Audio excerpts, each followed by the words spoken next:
የ70 ዓመቱ ዶክተር ሙሉጌታ በቀለ ከ4 ኪሎ ግቢ ጋር ያለው ፍቅር ተነግሮ አያልቅም።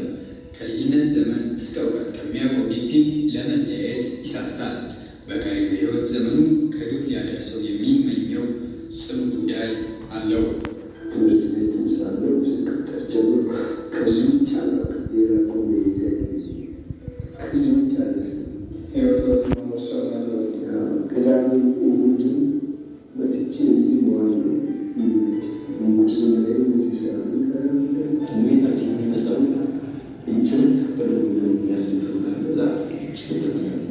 በጣም ፓሽኔት ነው። አካባቢ ሌላ ህይወት ነው። ስለዚህ ይህ ሚባለ ከፍዬ የሚጣል